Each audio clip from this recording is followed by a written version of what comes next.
Good morning. My name is Teresa Height Murray, and my pronouns are she, her. I have the joy of serving on your board of trustees. It is my pleasure to welcome you here this very morning. If you are here for the first time, thank you for joining us. We look forward to getting to know you. We invite you to fill out one of the visitor forms that are in the pews. Everyone present in the sanctuary today is welcome to join our in-person community time immediately following the service. The mission of Unity Temple is to embody these core values in our daily lives by welcoming all, inspiring compassion, nurturing wonder, and serving community. Inspiring compassion means that we cultivate caring communities for one another in this congregation. We bear witness to love and to pain in the world and respond individually and collectively with acts of compassion. There will be a Passover Seder for all ages that will take place in Unity House on Saturday, April 11th. I will see you there from 5 to 7. I went last year and I can't wait for this year. You can find more information and register on our weekly Beacon online newsletter. We are so glad you came today. I invite you in person to take a moment to greet each other now.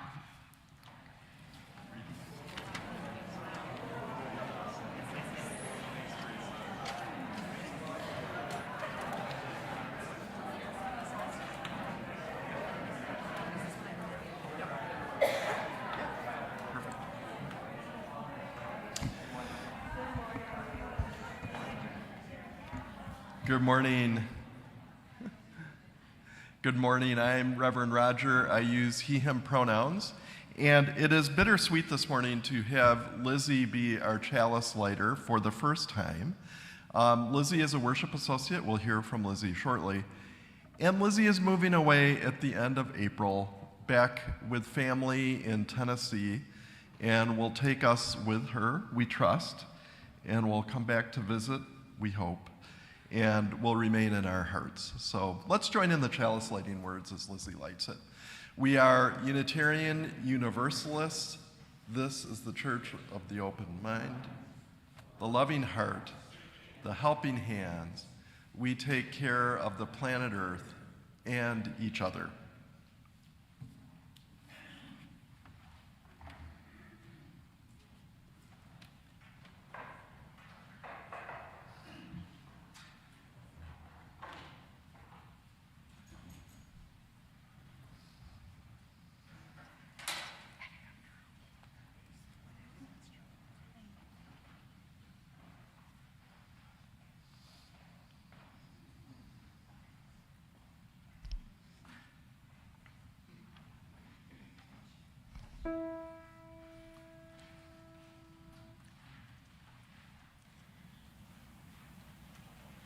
We shall be known by the company we keep, by the ones who circle around to tend these fires.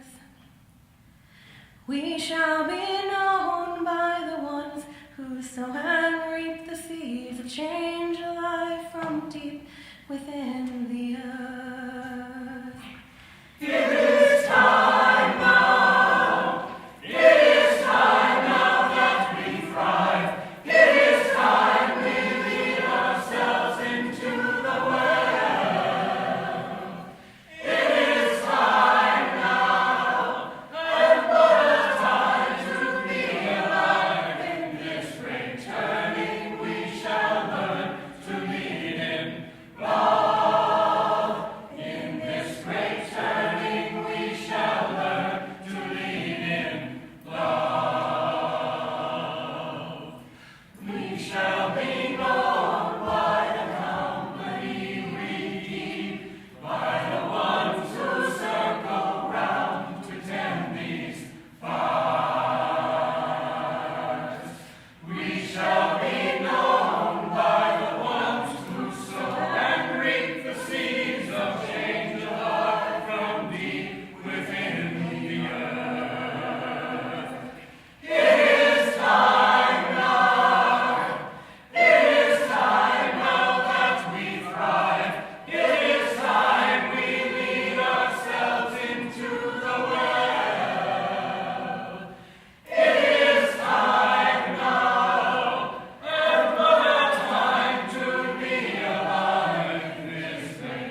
we shall be known by the ones who sow and reap the seeds of change and love from deep within the earth. It is time now.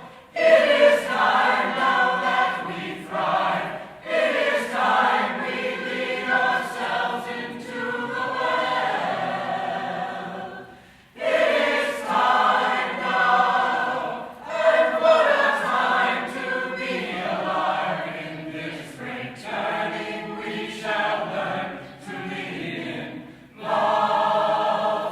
In this great turning we shall learn to lead in love. We shall be known by the company we keep, by the ones who circle round to tend these fires. We shall be known by the ones who sow and reap the seeds of change of life from deep within the earth. It is time now. It is time now that we thrive. It is time we lead ourselves into the well.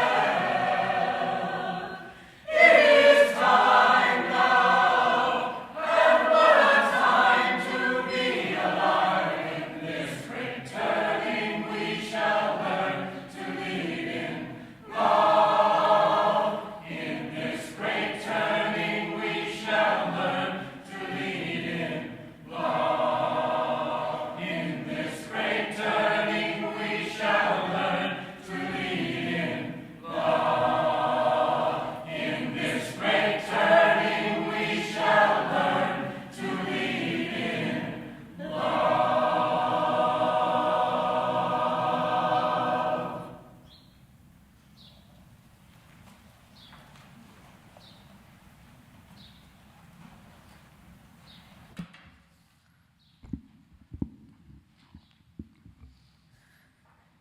Good morning.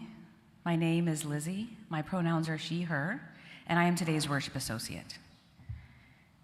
One of my favorite things about living is expanding my understanding of what is possible in life, and my trans friends have helped me in that endeavor.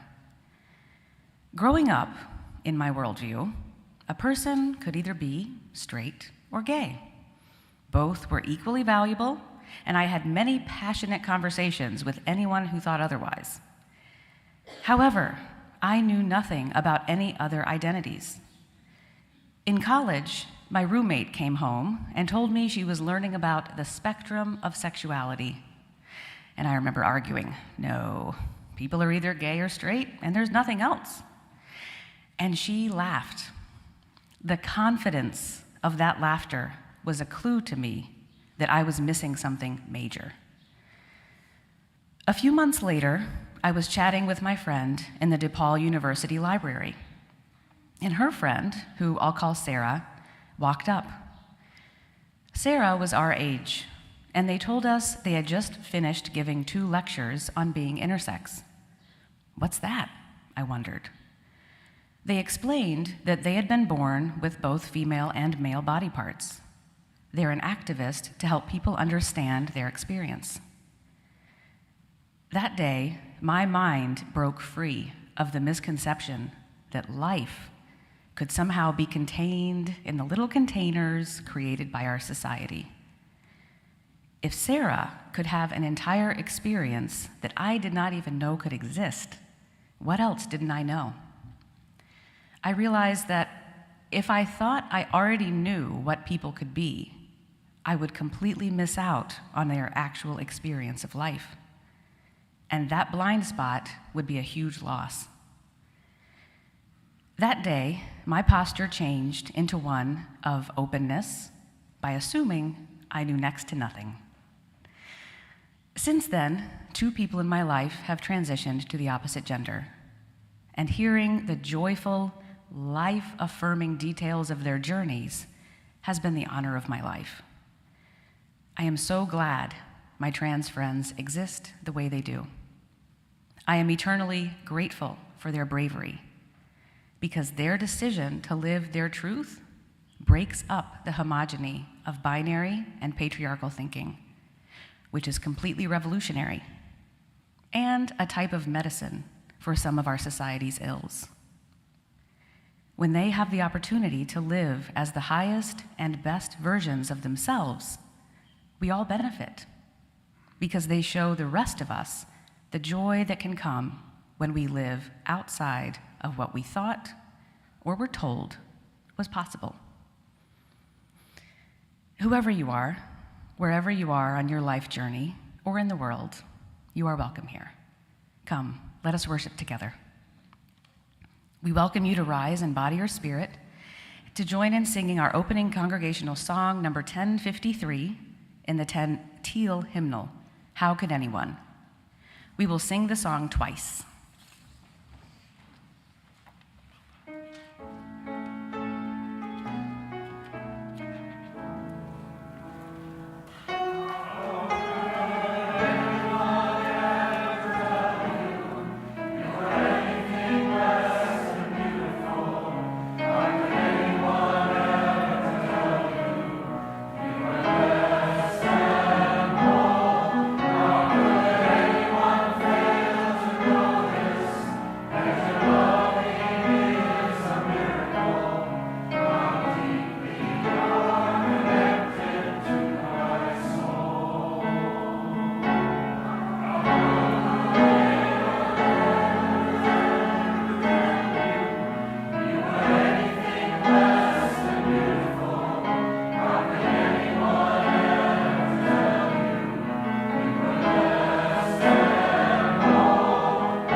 Please join me in reading the words of our covenant. Love is the doctrine of this congregation. The quest for truth is its sacrament, and service is its prayer. To dwell together in peace, to seek knowledge in freedom, to serve humanity in fellowship, to the end that all souls shall grow into harmony with the divine. Thus do we covenant with each other and with God.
Good morning.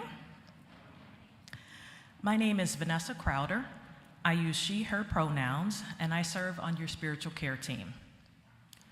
Love is the doctrine of this congregation. Sharing the joys and sorrows of our lives with each other is one of the ways that we embody that love. Those attending in person can share your joys and sorrows in the binder right outside the doors to the sanctuary. You can also email your joys and sorrows to us at spiritualcare@unitytemple.org. If you'd like to talk with someone about what is on your heart, please feel welcome to contact the spiritual care team. We are here to sit with you in times of both joy and sorrow. Here are the joys and sorrows that were shared this week. Norman Coleman has a great joy. He is now more mobile and he was actually able to drive himself to a doctor appointment last week. Christina Entner and Ed Malone request that we please lift up their dear friend Richard's family in your prayers. His 5-year-old daughter is undergoing brain surgery on Tuesday and will face a long recovery. Angela Romito shares that 6 years ago, on March 22nd, 2020, the world shut down due to a pandemic, and meanwhile, her one and only living child entered the world. Since then, just like a beloved Seuss character, Mr. Grinch, her heart has grown 1,000-fold in an attempt to encapsulate the love and joy that she has brought into her life. Her daughter has brought into her life. Teresa Height Murray shares that her Aunt Pat is having health challenges and she asked for prayers. And Teresa also shares that the joy that her daughter met some of her birth family yesterday for the first time and how lucky they are to be connected. We know that we hold some joys and sorrows in silence. We invite anyone who has a joy or a sorrow to come forward and drop a stone into one of the bowls of water at the 4 stations around the sanctuary. This ritual represents a mingling of our collective joys and sorrows. We invite you to engage in the spiritual practice of silence during this shared ritual. Let us begin.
My name is Emily Mace. I use she, her pronouns, and I'm the intern minister here at Unity Temple. I invite you into a time for prayer and meditation, settling your bodies into the space they are in, the seat they are in, settling your hearts and your souls into this sacred time, this sacred space, this sacred gathered community. Today we turn our attention to the fears and sorrows and griefs that are burdening our community, burdening our beloveds, and we hold also the hopes and the joys that we bring to this space and that bless us today. We hold all of these like the many stones that have fallen into the water, shared and unshared, held in our hearts and held in quiet. I'm thinking especially of the No Kings rallies taking place across this country yesterday, including on our Unity Temple lawn. I'm thinking of the ongoing war and political strife of the Transgender Day of Visibility on March 31st, and also the beginning of Passover on Wednesday evening this week. In this spirit, I offer a meditation reading from the Reverend Sean Parker Dennison, one of our trans leaders and the author of the brilliant collection, Breaking and Blessing. This is Bring Me Home. When I have wandered again into the desert, the barren land of Midian, ashamed, afraid, and refusing to return, bring me home. When I have been on holy ground, removed my shoes, but refused to hear the voice within the fire, bring me home. When I have fled again, still insisting that I am not enough, my limitations too big, my courage too small, bring me home. When I avoid the suffering of my people, who are all people, and spend my time tending unendangered flocks, bring me home. When I lift my voice and staff, still expecting nothing, but instead find miracles and plagues, death and life, freedom and pain, bring me home. When my people wander 10 years for each one I ran from you, and still there is manna and water from stone, and the beauty of clear commands bring me home. When I glimpse the land of promise and know that it is real, both milk and honey, not for me to taste, but a true promise for the generations. Then, dear one, then, bring me home. Amen, and blessed be.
At this time, I'd like to invite anyone who is feeling young at heart today to come down to listen to a story or enjoy the image on the screen.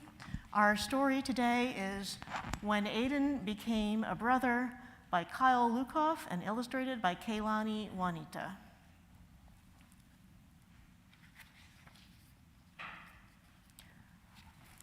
When Aiden was born, everyone thought he was a girl. His parents gave him a pretty name. His room looked like a girl's room, and he wore clothes that other girls liked wearing. But as Aiden got bigger, he hated the sound of his name. He felt like his room belonged to someone else, and he always ripped or stained his clothes, accidentally on purpose. Everyone thought he was just a different kind of girl. Some girls had rooms full of science experiments and bug collections. Lots of girls didn't wear dresses. But Aiden didn't feel like any kind of girl. He was really another kind of boy. It was hard to tell his parents what he knew about himself, but it was even harder not to. It took everyone some time to adjust, and they learned a lot from other families with transgender kids like him. Aiden explored different ways of being a boy. He tried out lots of names until one stuck. They changed his bedroom into a place where he belonged. He also took much better care of his new clothes. Then, one day, Mom and Dad had something to tell him. "I'm going to have a baby," Mom announced. "A baby?" Aiden said. "Does that mean I get to be the big brother?" "Of course," said Dad, ruffling his hair. Aiden thought that being a big brother was an important job for a boy like him. He wanted to make sure this baby would feel understood right away. The baby needed clothes, so Aiden and his mom went shopping. There were so many choices. Would the baby like seahorses or penguins better?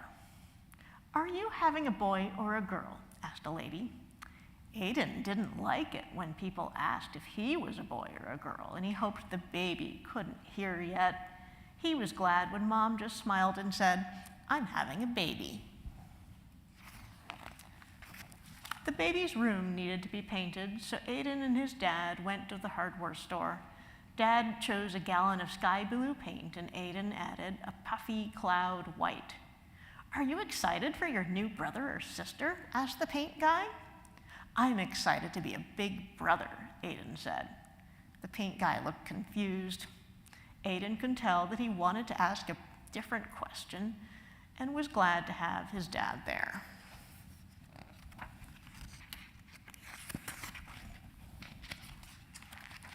The big rollers were fun to paint with. "This room feels just like being outside," Aiden exclaimed. He had always felt trapped in his bedroom before they fixed it, but his new sibling wouldn't have to feel that way. "You're right," said Dad.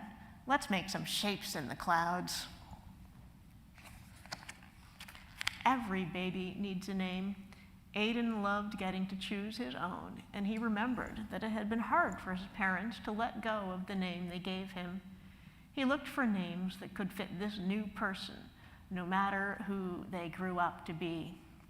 And you see on the notes here, sage and willow and forest and moss and cloud and rain and river, all kinds of names. Babies need someone to read to them, so Aiden practiced and practiced and practiced. Dad wanted to teach Aiden how to change diapers. Maybe later, said Aiden. He decided that picking flowers for his mom was more important.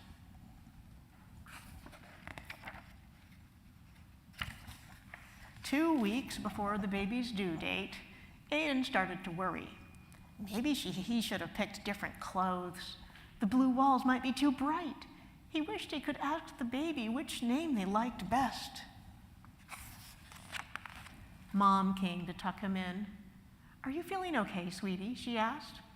Aiden put his hands over where he thought the baby's ears would be. Do you think that the baby will be happy with everyone? He whispered. I don't want them to feel like I did when I was little, but what if I get everything wrong? What if I don't know how to be a good big brother?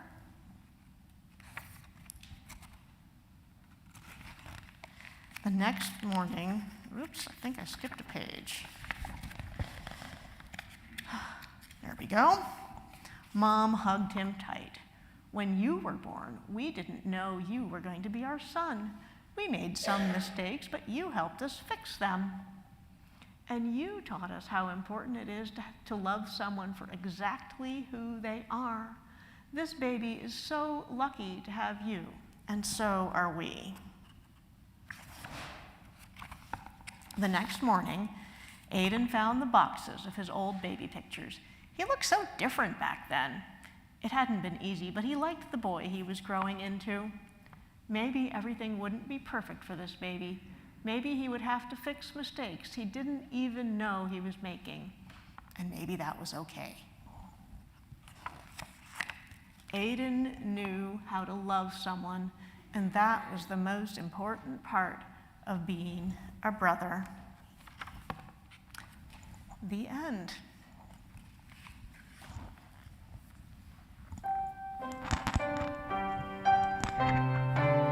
They are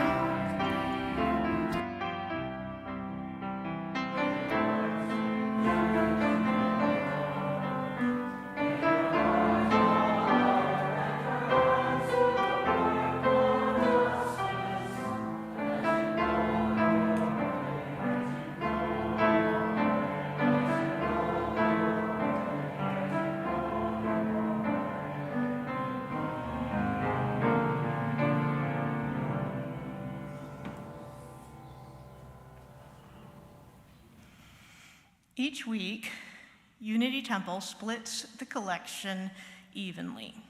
One half supports the program and mission of our congregation, and this week, the other half goes to the Pink Haven Coalition.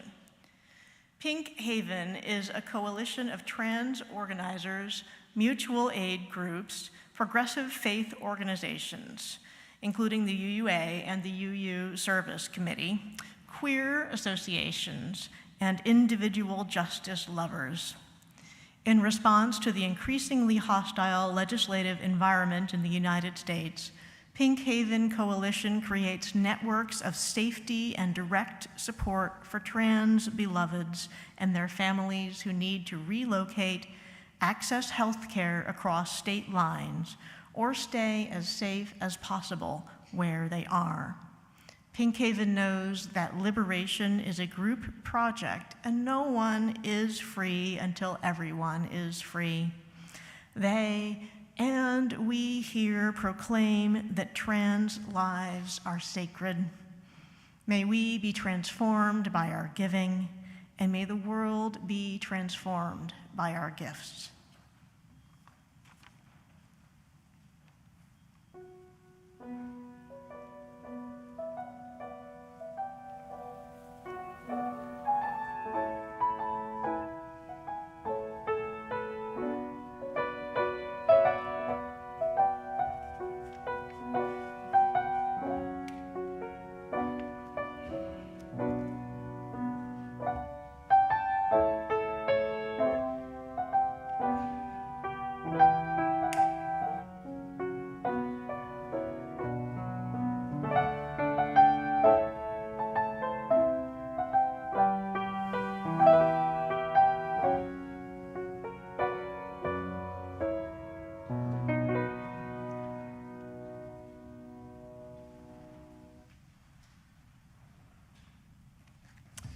The service today has two distinct themes, and this is the pivot point between the two.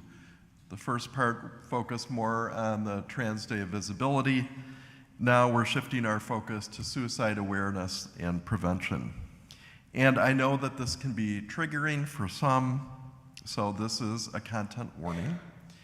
Also, if you find that during the remainder of the service you feel a need to talk with someone, we have members of our spiritual care team in each of the cloisters, the lower levels here, and you are more than welcome to go speak with them. Also, I want to add that Reverend Emily, our intern minister Emily, and me are also available, not so much during the service, but other times to talk with you.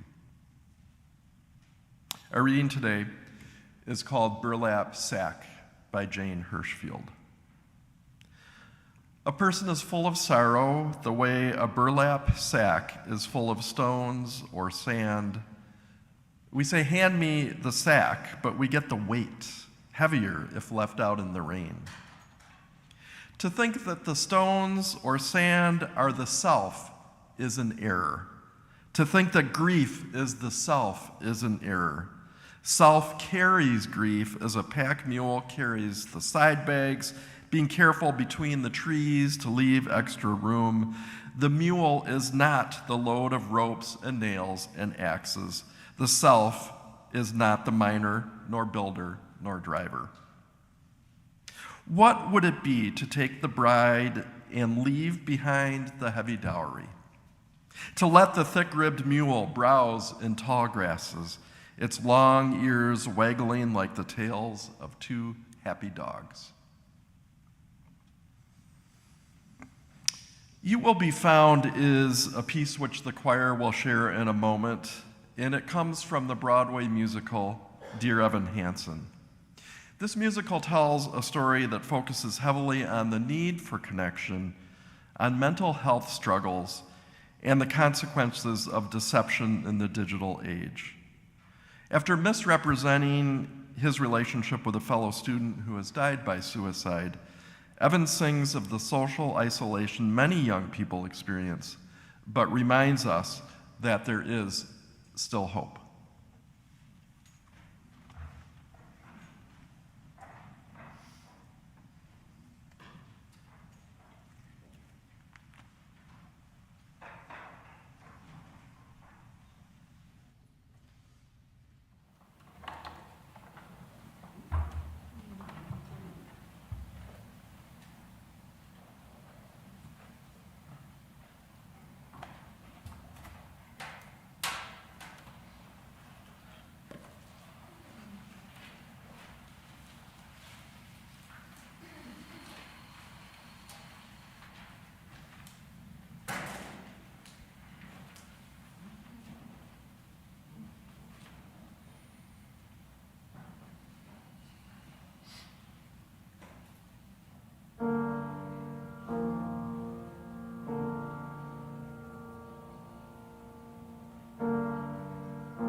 Have you ever felt like nobody was there? Have you ever felt forgotten in the middle of nowhere? Have you ever felt like you could disappear? Like you could fall and no one would hear?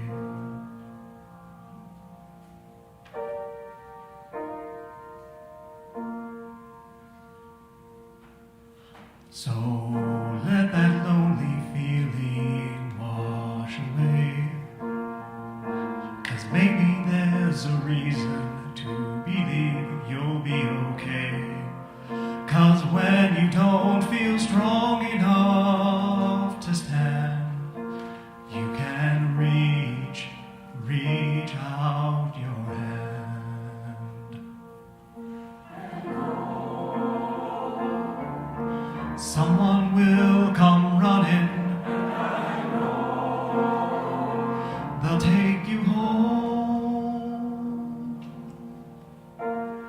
Even when the dark comes crashing through, when you need a friend to carry you, and when you're broken on the ground, you will be found. So let the sun come streaming in, 'cause you reach out and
someone to carry you when you're broken on the ground.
I bet that there are few of us in this room today and in watching online who have not been touched by the death of a suicide or attempted death by suicide of a loved one, a family member, a classmate, a friend, someone from work. I can think of too many in my life to count. Friends from college, close family friends, family members, congregants. The list gets much, much longer if I start to think of people who have contemplated suicide, people in my circle of concern. I also bet that some of you have contemplated dying by suicide, and maybe some in this room have tried it. And so, this is the reality of living in the United States today. In 2023, 48,000 people died by suicide in this country.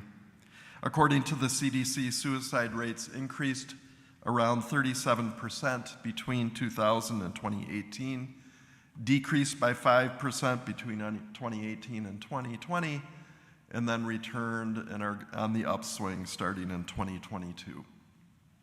According to the Suicide Prevention Resource Center, suicide is the second leading cause of death for Americans aged 10 to 34, which is the most tragic piece of this for me, thinking about children, youth, young adults dying by suicide. There are so many factors that contribute to people contemplating death by suicide, including mental illness, addiction, bullying and oppression, especially for identities that our society marginalizes, trauma and PTSD, moral injury, significant health, relationship, employment, and financial concerns, deep grief, despair about the state of the world and the future, and no doubt a bunch of other reasons.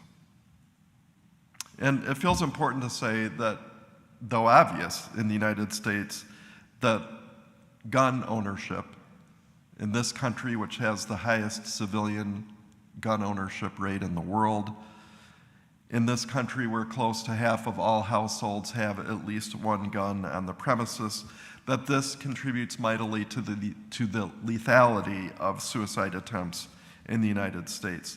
The most recent statistics show that 57% of deaths by suicide involved a firearm.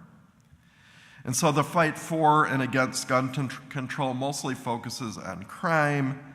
We should talk more about the many people who die by suicide with firearms, not to mention also the statistic that the presence of a gun makes it 5 times more likely that a woman will be killed by domestic violence. Gun ownership, particularly unregulated gun ownership, is indeed a public health issue.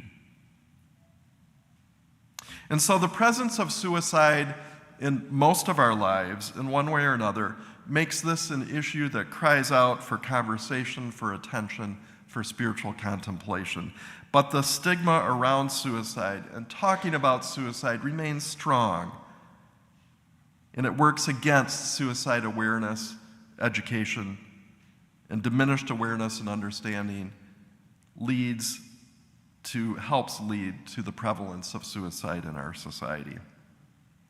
And so let me tell you for a moment about the genesis of this sermon today. A few months ago, Marty Swisher shared with me this song from Evan Hansen that we just heard the choir so beautifully perform. And Marty said something like, I am paraphrasing, I keep thinking about this piece. It would be so good to focus a service on suicide. I know that is a very hard topic, especially for a worship service. I wonder if we might consider that someday. And so I thought about all the ways that suicide has touched my life. And I thought about the fact that I've been preaching sermons for 30 years and never done a sermon on suicide. Your words convicted me, Marty, in a good way. And I said, we got to do this. So here we are today. So this is a good spot to say one form, sort of suicide that today's sermon is not about. And that is terminally ill adults with 6 months or less to live who now in Illinois may legally receive medical aid in dying. And I am so glad that Illinois has joined a total of 12 other jurisdictions in the United States in making this possible. I applaud the people in Unity Temple who have worked for this bill, and I am not talking about this today. So when I think about all of the contributing factors leading someone to contemplate suicide, one of the words that jumps out to me that seems common for many is despair. Despair, from the Latin word meaning to be without hope. Feeling the absence of hope that a hard situation or experience or illness or trauma or deep grief or broken relationship, feeling that is such a human thing, right? I think about the line from Mary Oliver in her poem Wild Geese, tell me about despair, yours, and I will tell you about mine. Her poem says that despair is universal. We all feel it from time to time. Tell me about yours. I will listen and tell you about mine. Some strands of the Christian tradition have unfortunately stigmatized despair as a failure of belief in God's omnipotence and goodness. And I love this line from the blogger Ron Rolheiser in response to that. There's an old saying that God doesn't send us more than we can handle. I accept that. God never sends us more than we can handle, but circumstance, accident, oppression, nature sometimes do. So the inexplicable thing to me about this strand of Christianity that stigmatizes despair and hopelessness is that to do so, they have to ignore that moment in the New Testament story when Jesus felt the most despair, the most keen lack of hope, when he cried out on the cross, my God, why hast thou forsaken me? This line speaks to the universality of despair, even Jesus. And it was not God who caused that, but it was an imperial occupation that killed people. And here, friends, is our Palm Sunday today and Holy Week tie-in. Someone asked me this week, are we doing anything about Palm Sunday? And I said, no. Well, yeah, we are. Because Holy Week, the whole thing, is really about despair. It makes room for despair. And so, for Jesus, for his followers after he died on the cross, it was such a story of despair. Hopefully, Our various Unitarian Universalist spiritualities can help us navigate despair, which is inevitable in our lives. And that begins with not stigmatizing it. It begins with recognizing that despair of varying lengths, varying depths, is a universal human condition. Part of embracing the inherent dignity and worth of all people is embracing the complicated fullness of being human, including the presence of despair at times in our lives, including the unfortunate truth that circumstance, oppression, accident, and nature sometimes gives us more than we feel like we can handle. And I want to say that for me, it is just quite simply a tragedy when someone feels such deep despair that they attempt and sometimes succeed in dying by suicide. I embrace the mission of bringing awareness, the mission of preventing suicide. This embrace does not include stigmatizing, or heaven forbid, finding someone attempting to die by suicide to be guilty of blasphemy or a moral failure. But I think about all the people I've known and loved who have died by suicide, and I wish they hadn't died by suicide. Though they may have not felt this is true, I believe with all my heart that the world is diminished by their not being here now. Suicide is a tragedy for the person who dies and for their loved ones left behind. And I know that often in despair, people can feel like somehow their loved ones would be better off without them, and this feels so decisively untrue, a destructive piece of how despair works sometimes. So all of this fuels my commitment to suicide prevention. I ran across several years ago something called QPR, which is a great model for suicide prevention. QPR stands for question, persuade, refer. And QPR training educates people to be alert for early warning signs that suicide may be a possibility. And if they see them, QPR trains people to first ask questions like, do you have thoughts about suicide? Open a conversation, listen with empathy, without judgment. And then the next step is to persuade a person who says yes to having thoughts of suicide to accept help. And techniques like, can I help you? Can I find help for you? Can we go together or make a call together? Can gently lead someone to consider getting help. This can also be a good moment to tell the person that the world, our world, will be diminished if they are no longer here. And then this leads to the final step, which is to refer to resources like the 988 Lifeline that you see on the screen, resources like a physician, a counselor. So the name QPR intentionally evokes the idea of CPR. Like CPR training, QPR equips people to intervene in a way that may save a life. I highly recommend QPR training, but even if you don't get the training, it suggests ways to respond if you fear that somebody you know may be contemplating suicide. And so be on the lookout for warning signs. Don't be afraid to ask them if they are thinking about suicide. Listen with empathy, encourage getting help, help them seek help if they want that, seek help from the suicide hotline or mental health professional. If you are contemplating suicide or are concerned that someone you know may be, calling 988 is a great step to take. The 988 Suicide and Crisis Lifeline is both for people feeling in a moment of crisis and for people who are concerned that a loved one is in a moment of crisis. And so I want to say today, if you ever are feeling suicidal, please call 988. The world needs you.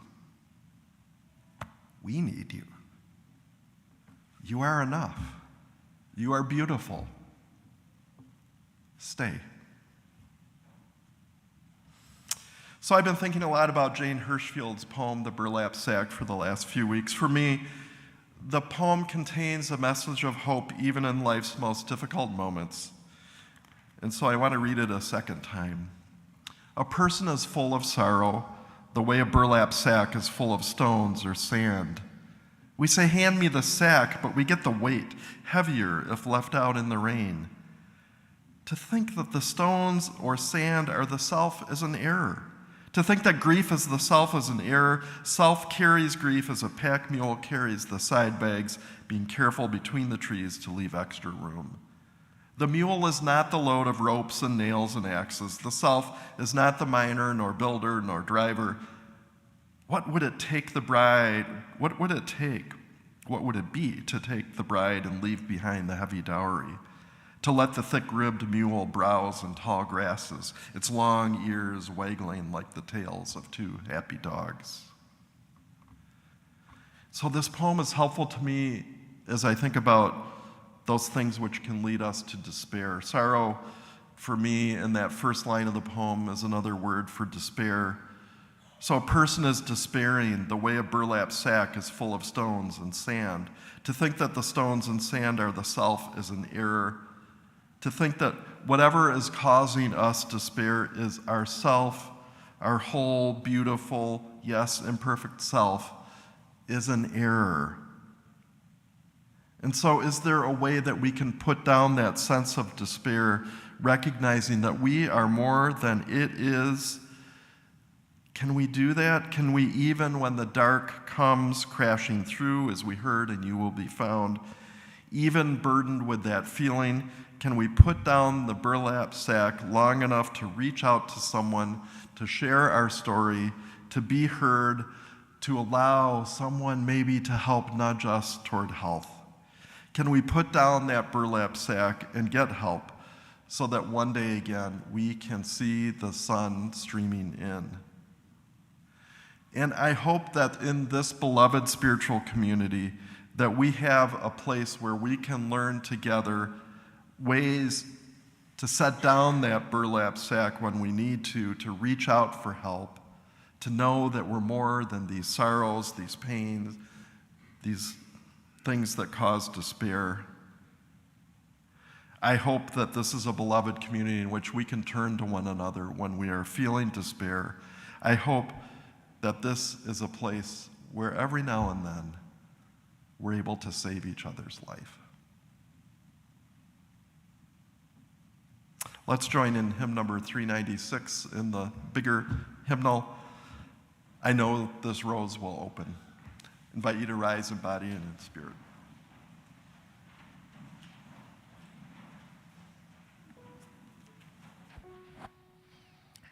We'll sing this together twice, and then let's sing it in a two-part round. I'll help you. I know this rose will open. I know my fears will burn away. I know my soul will unfurl its wings. I know this rose will open. I know this rose will open. I know my fear will burn away. I know my soul will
So let's find the ways to let the sun come streaming in, because you'll reach up, you'll rise again. If you only look around, you will be found, even when the dark comes crashing through. You will be found when you need someone to carry you. You will be found. You will be found. You will be found. Let's join in the unison chalice lighting words. Carry the flame of peace and love until we meet again.